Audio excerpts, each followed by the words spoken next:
Hey everybody, it's Jason, your handyman hero.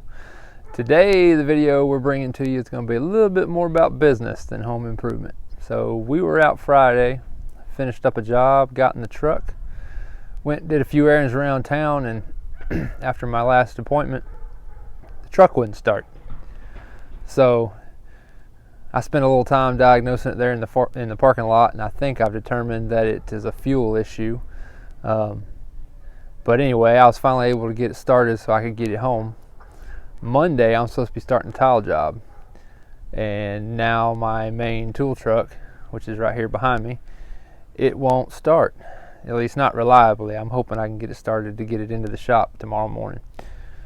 So, luckily, I have another truck, which is sitting right there behind me over my shoulder.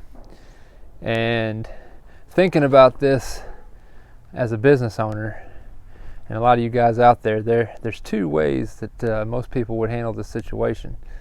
One is, I'm perfectly capable of figuring this out and fixing the truck myself, but that's gonna take a day, at least a day, providing I get it diagnosed correctly, the parts are in stock, I get them in and get everything changed. I'm not a professional mechanic. I can get through it, and I've fixed many trucks in my career. But that's eating up a day, possibly 2 days, where I could be out doing what I do, making money. Not to mention what it's going to do to the schedule, people that are counting on me to be there to start a job. So looking at it from a business owner's standpoint, it's money ahead for me to put the truck in the shop, even if it ends up costing me $200-300 to get it fixed. I can easily recoup that money by going out and doing what I do and being able to get jobs done and keep my schedule going and not get behind. Now, I'm blessed to have an extra truck. Some of you guys out there may only have one truck.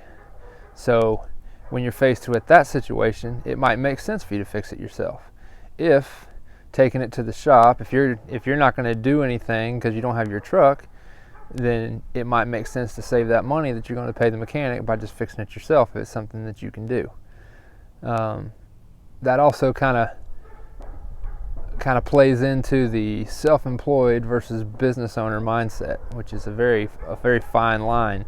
With what I'm doing, it kind of looks the same, but there comes a shift, especially once you start getting more business. You got to start thinking more like a business owner and not like a self-employed person. And what I mean by that, when you create a business, you don't want to just create yourself a job. You want that business to continue to thrive whether you're there or not. That's kind of the end goal. Now, it's perfectly okay to be self-employed.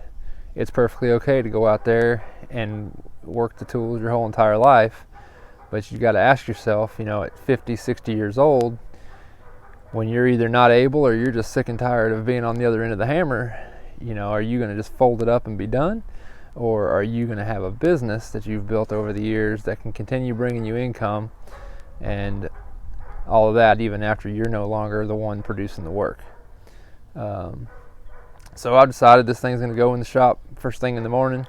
It's probably going to cost me 2 or 3 hours of my day to get it on there, to get it in there, and being set up in my other truck, I've got a toolbox that I put on there and loaded up a bunch of tools in the back.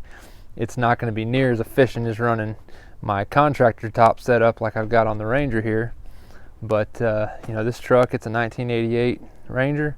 It's been an amazing truck. It's paid for itself 4,000 times over probably. Probably paid for itself the very first job I did with it.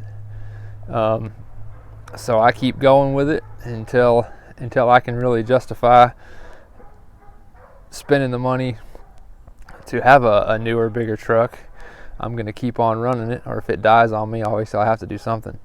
But it's been a good old truck. It's my third Ranger that I've owned over the years, and for handyman work, they just work pretty daggone good. You can get them set up pretty good. I may do a tour of the truck as a video at some point and show you how I got it all set up. You can get a lot of tools in the back of one of these with a contractor top on it.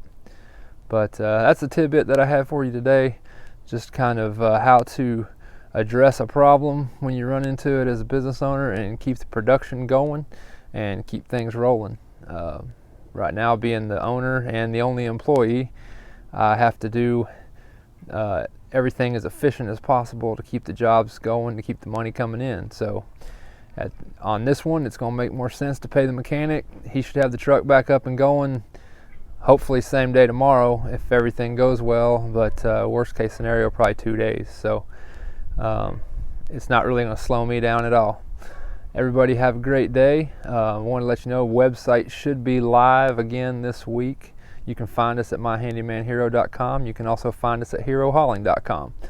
Thanks a lot. Y'all have a great day.